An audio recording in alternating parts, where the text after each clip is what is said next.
Twogera ku biseera. We are talking about seasons n'enkozesa yaabyo. and how we use them. God uses time to make us. Mukama akozesa ebiseera okutukola. And time is a resource that is required in every aspect of life. Era ebiseera kye kintu ekyetaagisa mu buli kika kya bulamu. You can't talk about life and avoid time.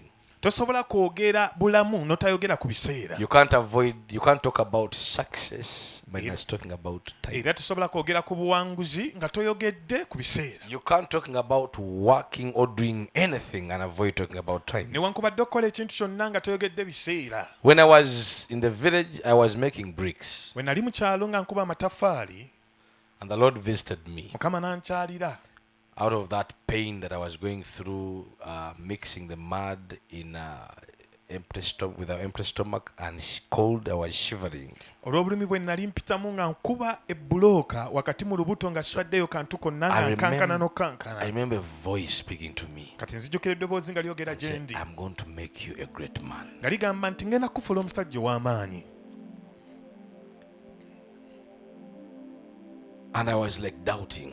Era nali mbusabusa eddoboozi eryo. And then the voice continued saying, don't you remember? Eddoboozi eryo ne ligamba nti tojjukira. I made Joseph. Nafuula Yusufu. And I made him a prime minister. Ne mufuula katikkiro. I made David nobody. Ne mufuula Dawudi yali talina kyali. I made him a king. Ne mufuula kabaka. I found Abraham. Nasinkana Ibulayimu. From nowhere. Nga talina kantu. I made him a father of nations. Ne mufuula taata w'amawanga. Even up to now, era ne kaakano people in the world, abantu okwetooloola ensi they yonna call Abraham their father. bonna bayita Ibulayimu kitaabwe. I can make you. Igwe naawe nsobola okukukola. But there was a process between the word and the making. Naye waaliwo emitendera wakati w'okukolebwa n'ekigambo ekyaŋŋambibwa. The Lord began to teach me something to do about time. Era Mukama n'atandikawo okunsomesa essomo erikwatagana n'ebiseera. I got these things I'm teaching you like 15 to 17 years ago. Era bino ebintu bye mbagamba bitutte essomo kumpi lya myaka 15. And God was telling me, if you need me to use you or to make you, your time matters. Kati nga ngamba nti woba oyagala nkukozesa oba nze nkukole ebiseera byo kikulu nnyo gye ndi. Allow me to teach you how to use your time well. Enganya nkusomesa engeri gy'oyinza okukozesa ebiseera byo mu butuufu bwabyo. Because I use or I work with time. Kubanga nze nkozesa ebiseera. When I was creating the world, Bwe nali nga ntonda ensi, I used time. nakozesa biseera. And I measured time. Era ne mpima ebiseera. And everything I measured time for it. Era buli kintu kyonna nakipimira ebiseera. I know how time ends for anything. Era mmanyi ebiseera bikomekkerezebwa bitya eri ekintu kyonna. So time is very important. Kakati ebiseera kintu kya mugaso So nnyo. this message may sound casual to most Kati of buno us, obubaka buyinza okulabika ng'obwa bulijjo eri abangi ku but it ffe. is very powerful. Naye bubaka bwa maanyi obutuleeteddwa. It makes you. Buyina omuntu gwe bukola. In the morning I said, if you want to gain anything from God, Ku makya nagambye nti oba olina ekintu ky'oyagala okufuna okuva eri if you want to Katonda, gain whether wisdom, knowledge, oba material, magezi, physically, oba ebintu ebyekwatibwako oba ebintu byonna anything eby'obuliwo. you want to gain from God, Ekintu kyonna ky'oyagala okufuna okuva eri Katonda, learn to receive His word and capture it. yiga okutwala ekigambo kye ekiremereko. Because everything you need is in the word of God. Kubanga buli kintu kyonna ky'oyagala kiri mu kigambo kya Katonda. God works through His word. Mukama akola okuyita mu biseera bye. The Bible says, Bayibuli egamba I send forth my word. ti ntuma ekigambo kyange. So when He's in heaven, Kati ye wabeera mu ggulu He sends His word. atuma ekigambo kye ne Have kimusookayo. you ever read in the Bible when God has sent an angel? Wali osomyeko mu Bayibuli Mukama ng'atuma malayika? Have you? Osomyewaawo? What did when He was sending them, Mukama watuma bamalayika tukiri abeetisa. did God give them a glass of water? Take it Mukama to. yabawa giraasi y'amazzi agikuleetere malayika. What about when God sent an angel to the father of John? Ante Mukama bwe Zakaria. yatuma malayika eri kitaawe wa Yokaana Zakaliya yamuwaaki. Did the angel came with anything tangible? Malayika yajja n'amagaali ag'omuliro ebintu But did the man get a son? Naye omusajja yafuna omutabani. Obambize mu Luganda bambibuuliza. Katonda be yatuma When the Lord sent Gabriel Gabriel n'amutuma ewa and sent Mariamu. him to Yajja Mary, naki? What did he come with? nsaba munzire bannange. What did Gabriel come with? Waawalala Mukama waatumira malayika. Where else does the Lord send an angel? Saara When it n'amugamba comes omwaka to Sarah, ogujja that by this time next abasajja basatu year, bazze 3 men had come in. tebalina kintu kyonna mu ngalo They had nothing, naye nga baleese omwana but they had brought a naye son. ng'omwana ajjidde mu But kigambo the son had come through a word, ne bakiteeka mu nnyumba ya Ibulayimu. and it was put into Abraham's heart. Omwaka ogujja obudde bwe buti By this time next ojja kuba olina year, omwana. you are going to have a son. Saala ng'omwana yavuddeyo dda. Sarah was wondering, but the son was already Wangi there. nnyo mu Bayibuli batuma kigambo. So many times in the Bible they said a word. Mwasoma mu Bayibuli nga begamba nti mu mwaka bwe guti ekigambo kya Mukama ne kijjira. You've read in the Bible that in this year the word of the Lord came to Ne him, kijjira Yeremiya. to Jeremiah. Katonda bw'aba anaakola atuma kigambo. The Lord is to do anything he says. Era okuva olwaleero tonyooma kigambo nga kivudde eri Mukama. Do not doubt any word that comes from the Lord. Do not Naffe despise tubiryeko. it. We've seen it. Mukama n'atuma ekigambo. When the Lord sends forth his Bayibuli word, egamba ntuma ekigambo the kyange Bible says that I send mbu forth tekiridda my gyendi word, nga tekikoze. that it will never come back to me void and Ku empty. lubereberye In the beginning waaliwo kigambo. was the word, Kigambo and the n'aba wali word Katonda. was with God. Nze nange Katonda bwe yali antuma And even me, when God was sending me, byali bigambo. it was a word. Nze ne ŋŋamba abayeeka ne bagamba Mukama antumye He came to me and said, the Lord has sent me. nga tebikwatagana. And you could not mingle Naye it together. ekigambo si bukigize kifuuka ekigambo. But the word has blossomed and it has started Waliwo becoming ne a wentuuse meaning. ne banzigalira naye ng'ekigambo kigamba There is ono. somewhere where I've been blocked, but the word says it is the N'otuuka awo ne word. bakulwanyisa naye ng'ekigambo kigamba nakulonda. You reach somewhere you are fought, but the word Olwaleero wabeerewo says, ekigambo Mukama kyatuma gy'oli. may the Lord send forth a word to you. Ate tosikiriza kuddeyo nga tekikoze And it gwakireesa. will not come back void and empty. Abamu ku mmwe ekikutawaanya si Some of mizimu. you, what is disturbing Naye you? oli mu kumeggana ekigambo kye wawulira. It is the word that you are struggling with, you are Kigambo. fighting. The word. Ebyamagero biri mu kigambo. Miracles are in the word. Katonda yogera bwogezi. The Lord simply spoke. Mujjukira omusajja gwe baasanga ng'akola naye ng'ebyennyanja byagaanye. Do you remember the man found working, but he has failed Mukama to fish n'amugamba anyone? genda otwale katimba okasuula ebuziba kigambo. And Gamba the kigambo. Lord said to him to go and Ng'alina cast your nets in kugonda the depth. kigambo oba n'akirekawo. He had to obey the word or leave it. Yamuddamu atya? What did the Lord say? Yamugamba ssebo nakoze kiro kyonna obwedda. He said, I've tailored the entire night. In other words n'aligaanye. I would have refused. Kubanga by'oŋŋamba nabikoze dda. Because whatsoever you were saying, Naye! I did it. But Olw'ekigambo kyo. because of your word, Oyinza okuba nga tonzikirizaamu olwaleero. you might not believe in me today. Oyinza okuba nga tondabawo nnyo olwaleero. You might not be considering Naye me olw'okuba nga ndeese ekigambo because kya you come with the Katonda. word of God. Twala ekigambo nze May ndekaawo. you take the word and leave me alone. Kankiddemu twala ekigambo nze ndekaawo. You leave me alone and take the word of Ate God. nange ojja kunsanga siriwondese kubanga nange ndiko ekigambo. Still, you will not find me here because Nyenye I mulwana have a word omugambe in the oliko ekigambo Shake ekyakwogerwako. your neighbor and you tell him that you have a word spoken to you. Omasembera wano. Buli mufuna omuntu bwekuba kunyeenya ngwenda gwonyeenya. Okay, tufadde ku kiki? Tuli ku ki Joseph? Word.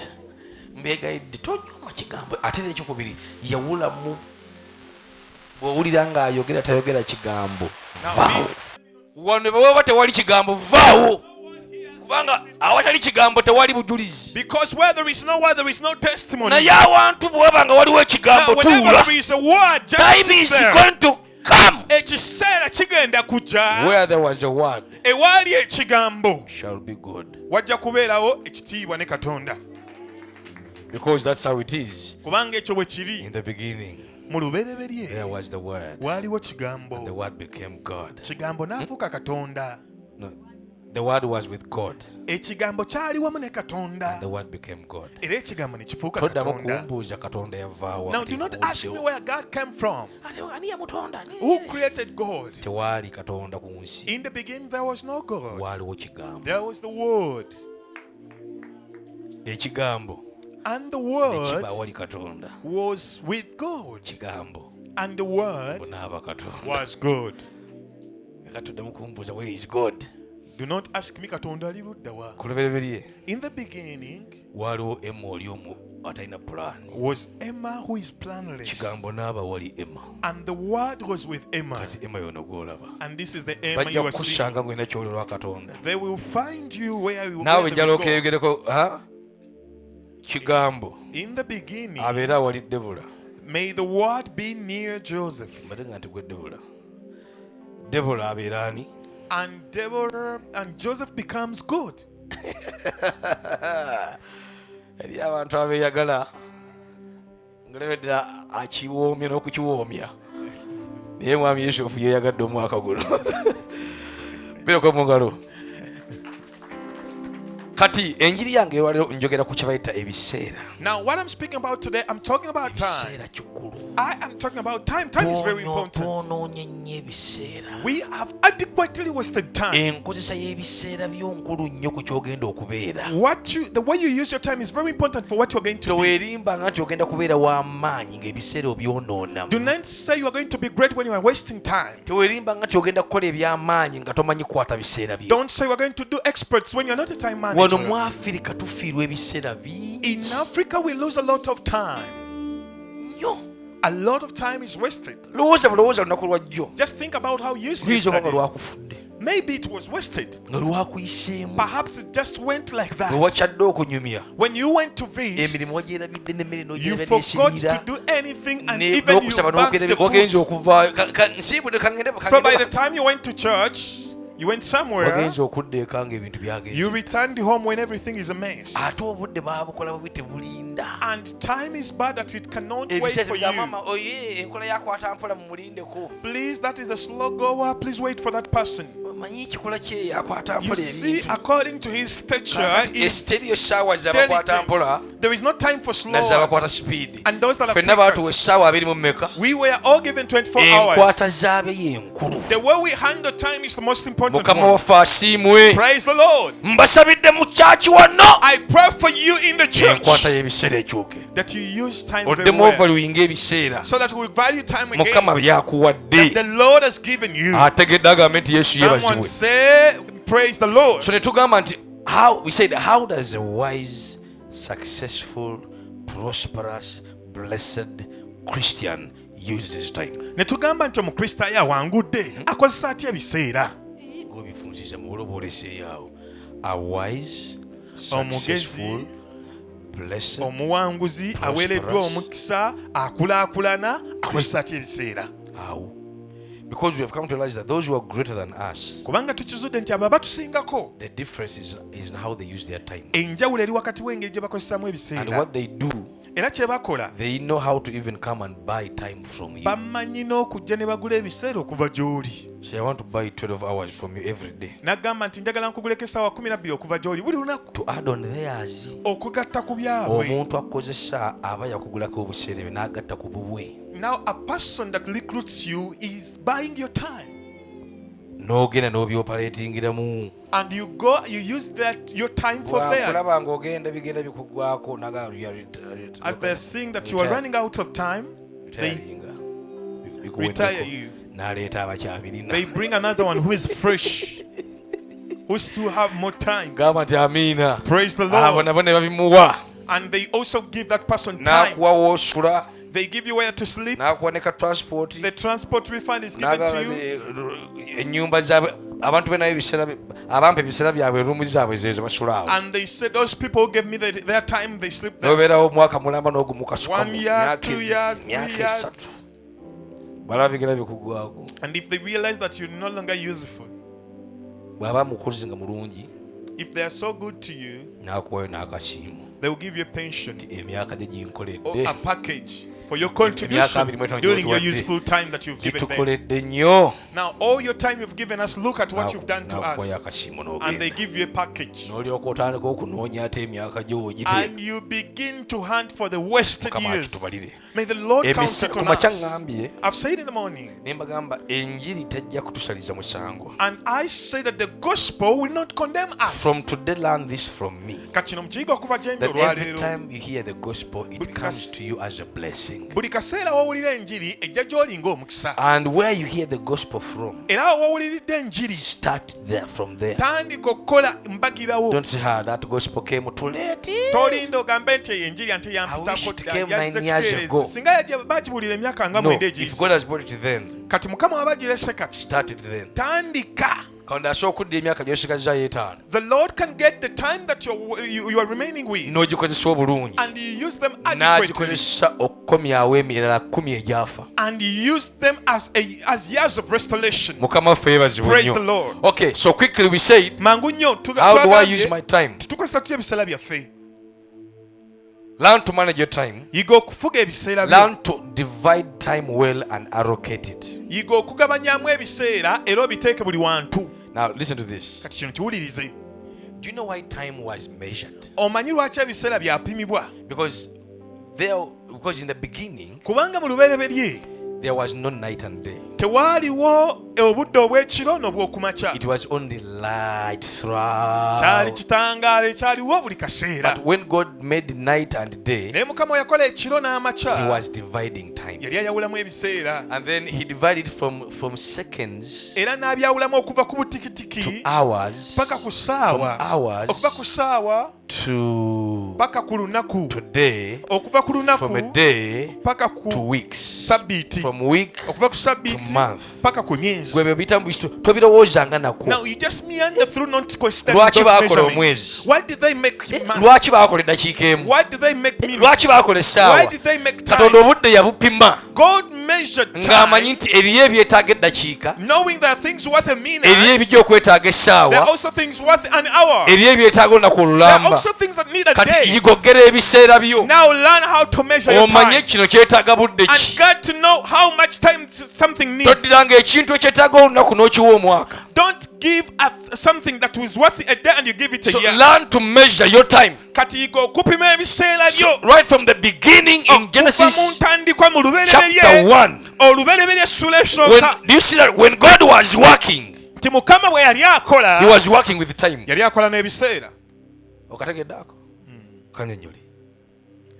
Okuva ku lubereberye Mukama we yali akola n'ebiseera. Oyinza okwebuuza lwaki mu bintu Katonda byasooka okutonda yasooka kutonda biseera.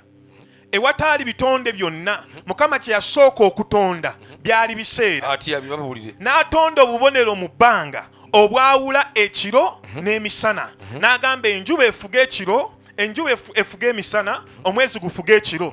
N'agamba nti guno eno enaabeeranga wiiki, gino ginaabeeranga myezi. N'atandika okubala. N'enjuba n'agiwa obudde bweviirayo era abasookedde abakadde baatusookawo mu nsi And the people that came before tebaalina ssaawa us, zino. they did not have the Obudde hand watch. baabupimiranga ku bitonde. They measured time according to the Enjuba bw'ebeera creation. wano ziba ssaawa That 6. when the sun is straight, Bw'ebeera wano ziba 11. that is midday. When it is going Kitegeeza down, they were that is using 6. God's time. Baali bakozesa biseera bya It is God Katonda. who made time. Yali Katonda ye yakola N'amanya ebiseera. nti when the moon comes, N'ategeera nti omwezi we that guvaayo. means the month is Ogwo gwe over. omwezi, kitegeeza omwezi guweddeko. Tugenda kebuzibwa mu kigambo Oluganda. Can we go deeper into N'amanya the word? nti omwezi bwe guboneka, And he said when the moon kabonero comes, akategeeza nti ennaku 3 mu lumu ziweddeko. it shows that that's the end of the 30 days. So it is God who created time. Kakati Katonda ye yatonda Era ebiseera. omuntu eyakola essaawa eno nabagamba And the luli person that made the watch, yagijja ku biseera bya butonde. he was looking at the creations and Kyova the olaba ogenda e Bulaaya, That's why when you go to Europe, their time is unstable.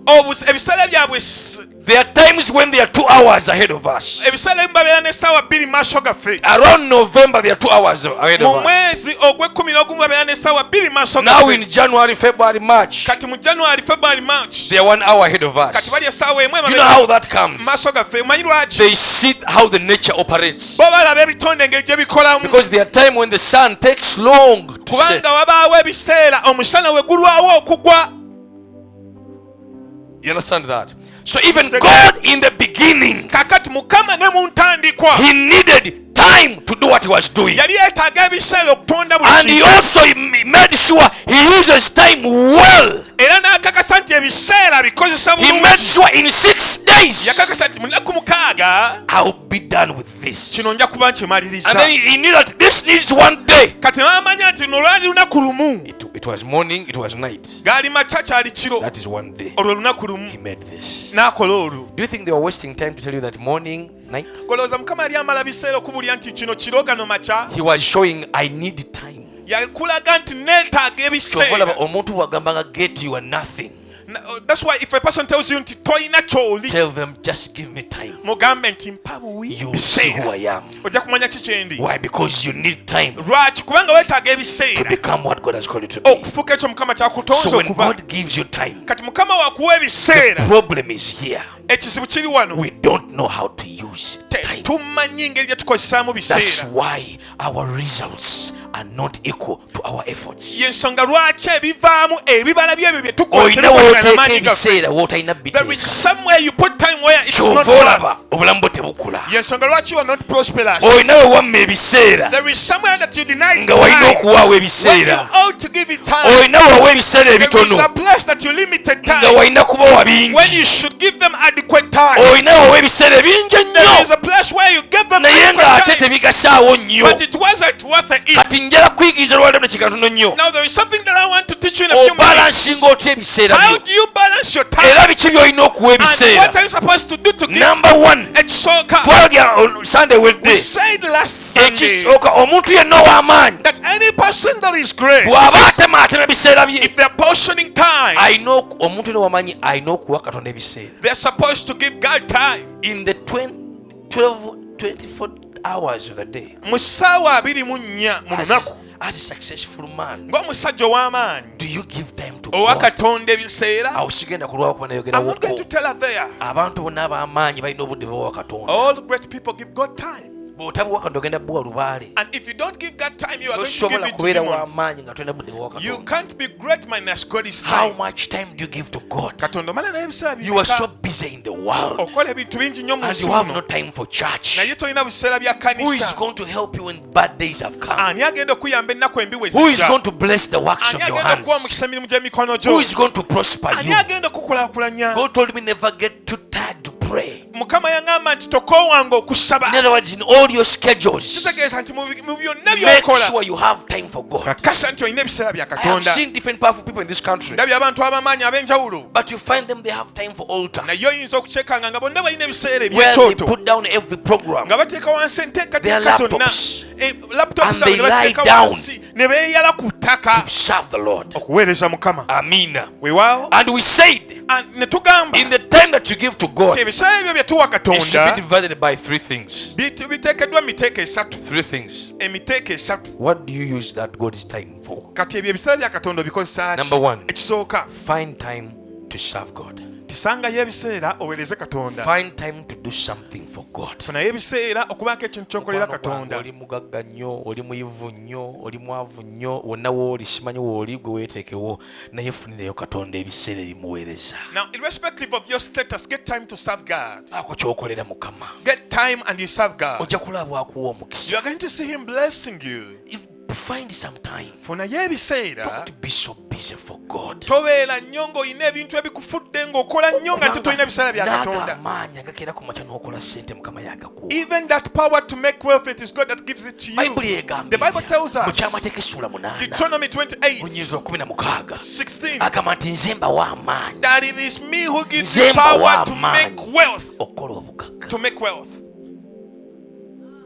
Find time to do something for God. Funayo ebiseera obeeko ekintu ky'okolera Katonda. Babuuza alazeewa, And you ask, agenzeewa. where has He gone? Nabawa example ya dokita. I gave you the example of the doctor, Gayino atukolako. the one who is working on Alina us. appointments mpitirivu. The gynecologist has a lot of Abakazi bazaala ne ku appointments. Sande. People give birth even on Naye Sunday. ku Sande ku makya tetwamusangawo. And on Sunday in the morning, we did not find him Nangamba there. musumba nkeera ku makya ne mpanga obutebe ku kkanisa. That you know what, Pastor? Early in the morning, I go to church and I am Asabira mu ushering. kyaki eri Kampala awo. He's fellowshipping from Nga Mukama Kampala. mpayo dokita omunaffe waffe nga Asha. And I said, God, give me a doctor who is an usher at my Ejjira was so church. challenged. Nasoomozebwa Bw'amala nnyo. okupanga obutebe n'abusiimula ate kyakiyabwe nnene. And they have a very big church. Edokita Naye musawo azaalisa. n'alyoka asimbula emmotoka ye. And he moves his car Tosumagira. N'agenda n'abaaga abakazi nga 10 olunaku. and goes and operates women. N'asala ddaddaddadda n'abateeka wali. Cuts them one by one. Akawungeezi n'agenda awummula. In the evening, goes to Omwesiza rest. bakoze olunaku.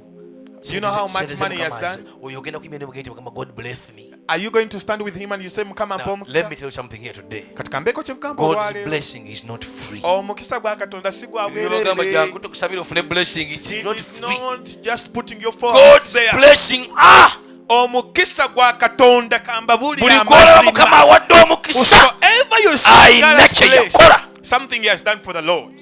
Either yawa Mukama, Either he gave to the ayina be Lord, yayamba, he helped someone, yaweereza Mukama, he served the Lord, abadde mwesigwa mu he has kintu been ekimu. faithful in the Katonda omukisa gwe si gwa bwereere. The blessing of the Lord is not Ku for lubereberye in the beginning. Mukama lwasooka okuwa omukisa It is when the Lord first blessed. ng'aguwaani He was giving it to who? Adamu He was giving it to and Adam Eve. and Eve. Mbuuza gwali gwaki? What was it for?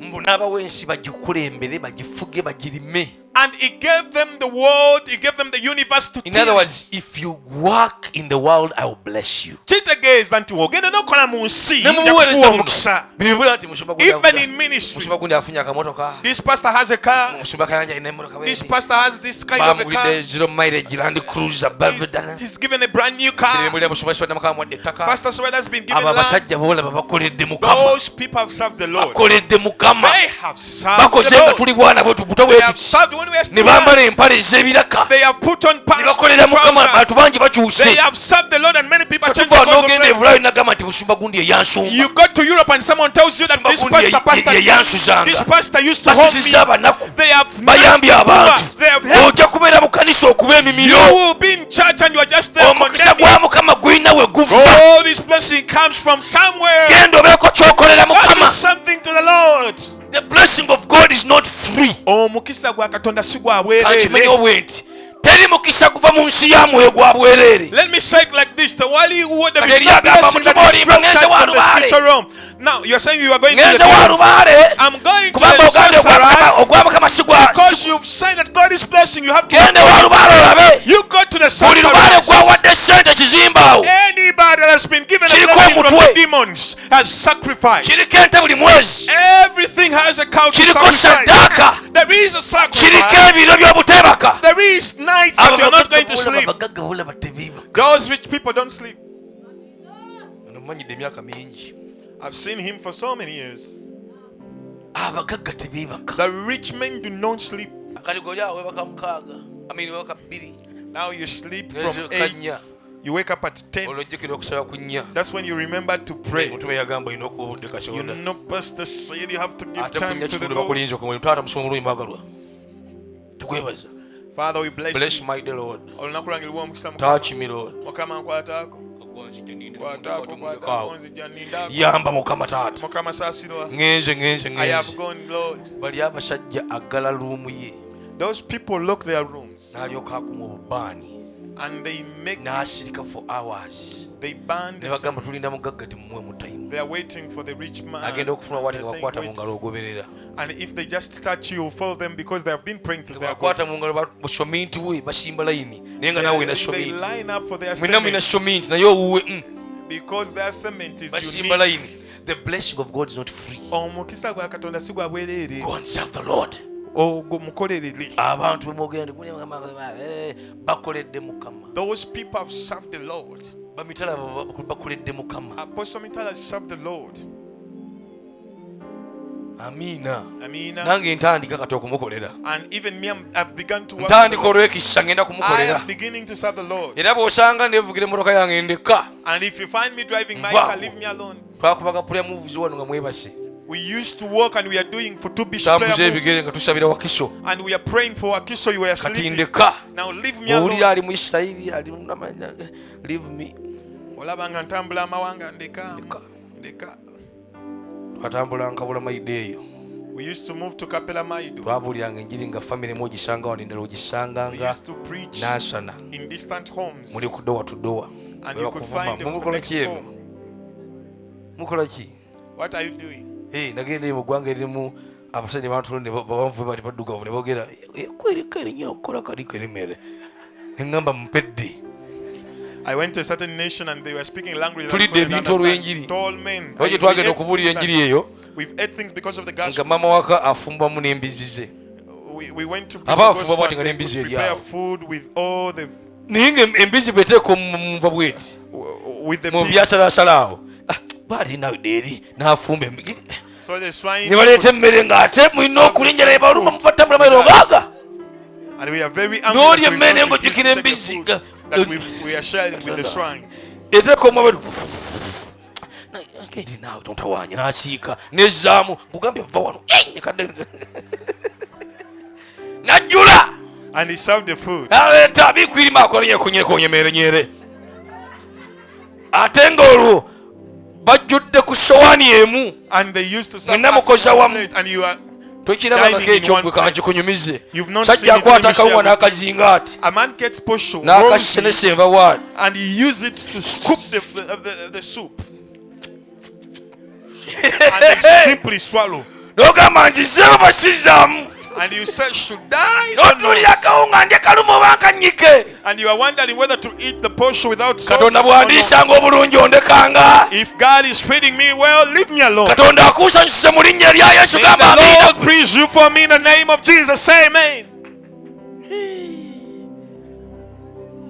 so find time to serve god Funayo akaseera oweereze Mukama. bye muliko nti ate nsoma ate nva ku mulimu Now this business that you are starting, you are bakubuuza ku leaving from ssomero work. tukuwe time ki gy'osobola They ask you at school which time should you era allocate bw'onoonya to. gy'owaayo And era if you find sambi something that you can sacrifice, you kubanga oyagala sacrifice okomewo time. ku emu olabe ku tv Because you want to come back in Why time your and you watch TV? the TV. Sacrifice the TV time. kyenga mukitegedde oba bana baddeyo okusoma These people that are upgrading, bakubuuza which schedule can you do bakubuuza nti osobola budde ki? because we have the first one is from 6 in the evening We have the evening time to 9 from 6 to 9. eh? And then another one is to the weekends And another one, kwe kusoma ku weekend. Sunday and Saturday. Saturday, Sunday. The another one is online. Olulala osobola okusomera So ku which one do you give? Kati Era gweyagala bw'ogenda ki? ogattagattamu awo Kati when you do your DYDX, Sunday gy'owaayo. you sacrifice Sunday. Mwe mukimanyi nti era ebyamukama bye tuwaayo. Do you know that Tubeere we ba mazima. always sacrifice what is of God? Obudde bwa kwaya The time for choir is the one Era that you bwe wawaayo. sacrifice. It is the one that you naye nga walina obwa sacrifice. TV You have the TV walina time, obwaki naye obwa kwaya but choir time, mujja kugira it's an mu mpaawo. optional time. You Mugira can nga mumpaawo. sacrifice Gino it. emyezi 3 mugimpeemu. You give me 3 months. Okyogera mu luzungu, give me the 3 months. Ompeye emyezi 3 mu Esatu abakwaya. gye tukuwadde tetulina buzibu. We've Naye given kinaagenda you 3 months. okuggwako. By the end of those 3 months, Sibo ng'oli mabega. you will be left Kubanga behind. jjukira Mukama naye akolera mu time. Because know that God is also using time. Otuvuddewo. We've left the Find time for fellowship with God. funayo akaseera ak'okussa ekimu ne Katonda. Where are we? We are still number 1, isn't it? Yes. Find time to fellowship. Funayo akaseera, Time to pray. akaseera okusaba. Wulira tumalize wano. Let's wind up. Find time to fellowship. Funayo akaseera w'otabaganira ne Katonda. Ng'omuntu bw'afuna akaseera nti mu dakiika zange kanfunire akadde ngene nnyumyeko ne maama kaziwe. Just like someone finds time to converse with Mama Kaziwe. Mu budde Mukama bw'akuwadde funayo akaseera In the time God has given you, find time akoogerako ne Mukama. and you speak to Him. It builds a relationship with God. Kiyizimba enkolagana yo ne Do you know what it Katonda. means to leave this earth when you have a good relationship with God? Omanyi kye kitegeeza okuva mu nsi ng'olina enkolagana ne Katonda gy'ogenda eyo mu The ggulu. source of wisdom, Oyo ensibuko y'amagezi. the source of protection. Oyo ensibuko Do you know what y'obukuumi. it means if God calls you Omanyi kye kitegeeza my Mukama friend? waakuyita mukwano gwe. Leave alone these songs we sing. Va ku zino ennyimba I ze am a tuyimba. friend of God. Ndi mukwano gwa I'm telling Katonda. you, God has his friends and he knows them. Kankubuulire Mukama amanyi mikwano He gye says, era I love giyina. those who love me. Era agamba njagala babanjagala. He knows. Abamanyi. Tebamwesibako bwesibisemu. Si waakwesibako. Praise the Lord. Mukama yeebazibwe. Okay, kati ngenda kula kenvuje kya Mukama bisegana na biwula buluzi. Number 2, there's time to work. Waliyo ekiseera ekyokukola. Work is part of your time. Mu butuufu ebintu byonna by'olina okuwa ebiseera mulimu. Fix time to work. Kati waayo ebiseera okole. What is to work? Okukola kye ki? Youth, do you remember? What is to work? Okukola kye ki? Again, another challenge has come. Okusoomozebwa okulala kuzze. Okukola kye ki? You put my things in the trash Ebintu byange mubiteeka mu kasasiro. and you put your YouTube things. Ebintu byammwe ebya YouTube. What is to work? Okukola kye ki? What is to work? Okukola kye Zaiwa ki? tugamba nti okukola kwe kuwaayo ekyo omuntu omulala kye yeetaaga n'ofuna ky'oyagala. Okay. Hey, a definition here. Yeah, that's good. I remember that. Is to okay. There are two. In the first service, I said it's an activity you do to gain something, but then I told them to work is to be able to give a service to someone for you to get what you want. Now work is an Is that- exchange of service. Yeah. You exchange service. owaanyisa emirimu if you can give me anything obanga olina ekintu kyonna that you can get kyosobola something from me, obeeko kyofuna okuva gye that is ndi work. okwo bakuyita If kukola it is kabalagala that I need, bwe mbanga neetaaga paani or daddies, obanga neetaaga Or daddies, juice. obanga neetaaga juice and you can give it to me and I quench my thirst, ng'osobola omumpa nenkaza ennyonta I'll yange give you money. nja kuwa So sente. it is anything you can give out Kati buli kintu kyonna ky'owa ky'ogaba to get something. Thank you. n'obaako ekya To kyofuna kye bayita get okukola something. So, do you have time for that? kati olina ebiseera byekyo Do you have time to work? olina ebiseera ebyokukola Mukimanyi nti abalokole batulinako likodi embi. do you know that Christians have a long record Tusaba nnyo nti twagala kukola. we pray a lot and we Ne do pulezidenti wa service. Uganda ne bw'aba ayagala kwogera ku bya kukola tayita balokole. Even the Kikiwazi. president of Uganda when he wants to speak about work Because he we doesn't don't call talk the about balokole talk working. because tetugamba bantu kola And there's no way we can eat the world without kati working. tewali ngeri gyetusobola kulya nsi nga The tetukoze Bible says, I've given the earth to till it, to dominion, have dominion and to change it. bayibuli egamba nti nkuwadde ensi okugirima okugifuga n'okugiddukanya Working is not a punishment, is not a curse. kati okola si kibonerezo newankubadde Even before ekikolimo before the sin came, n'ekibi nga tekinnajja Adam was a worker. adamu yali mukozi mu nnimiro He ya was edeni given two things to work, yaweebwa ebintu bibiri okukola and big ones. ate nga byali binene One nnyo. was the world, ekisooka bamuwa ensi which is the earth. yensi To rule it, to okugifuga name everything, okutuuma to buli kintu domain it, and to okugiddukanya look after it. era n'okugirabirira Number two, Ekyokubiri. he was given Eden, yamuwa olusuku to Edeni, look after Eden, okulabirira with edeni streams of water ate ng'akulukuta and n'emigga very sensitive plantations. ate ng'ebimera ebyali mu edeni byali byakwegendereza byali bitegeera ng'abantu Yes. Binyiiga, bw'okikwatako kinyiiga. once you touch it poorly it gets annoyed Baamuwa omulimu ogw'okulabirira ebimera naye he nga was given bitegeera. responsibility to look Waliwo after ekimu kyo nga plants bw'okikwatako, that have sense bw'okiryako ofuna amagezi. once you taste it you get wisdom Emigga gyamu nga gyanjawulo. and the rivers that we are flowing So in Adam was working. they were very different adamu yali Ask your akola neighbor, who are you who doesn't want to work? kati gwe buuza mulirwanaawo osinga adamu gwatayagala kukola Baakuwa omulimu gwakulema. you were given a work and you failed N'embizzi yakulema okulunda. you failed to look after goats and pigs Bwe wagirunda, when you looked after the pigs yalundugga. it grew stunted N'emera olwoya and it put on a hair structure ng'ekyali nto. when it was too young Nalunda ku mbizzi, I have ever looked erina after awantu pigs we there is a yeesibira stage where it grows nga ne stunted bw'ogiriisa that tevaawo. even when you feed it cannot exceed that Esigala stage egejja ebintu ebi. it grows in Ddoboozi areas. ekyokubiri nja kukikugamba nga tumaze service. Ddoboozi It grows the voice na Uganda Battery gamba ti amiina. Era omanyi Uganda embizzi ekuze and the Uganda battery and you say is it naye nga tekavaawo awo. and it is just very small very short very tiny Gugende ku mbizzi abalokolezaako nadda. and most of your pigs are stunted. Abantu balimye ebintu mu buveera ne babitunda. People have grown things in paper and plastics and they have sold them.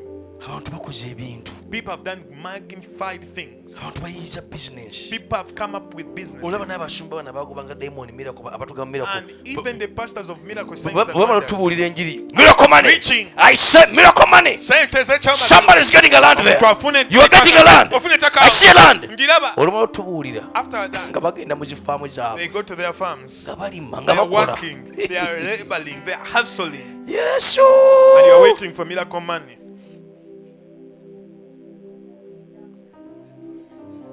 Kale oli mu kanisa okola ki?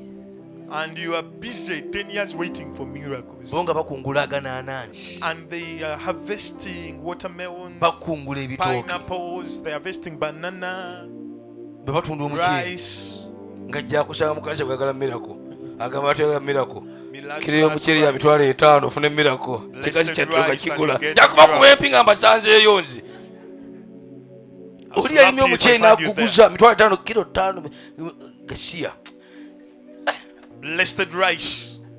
Abalala And others, bagenda kuduka n'asuubula soda wa mitwalo 10. they go and get sodas. Ajja mukuyiwa mu mutwe blessing. Ate kyupa gw'ogiguze n'omutwe gugwo Mukama tusaasire. May God be Mukama merciful. tuyambe bannange. We pass. You buy your own soul that they pour it in your Akaduka forehead. k'omusumba ne kakola ssente. And pastor's shop is making a lot of money. Ate nga n'ekiweebwayo ogenda And you kukireeta. are also going to give an offering. Ate ye mubitwalayo. And you take Fe ababuulira amazima temutuwa ebiweebwayo.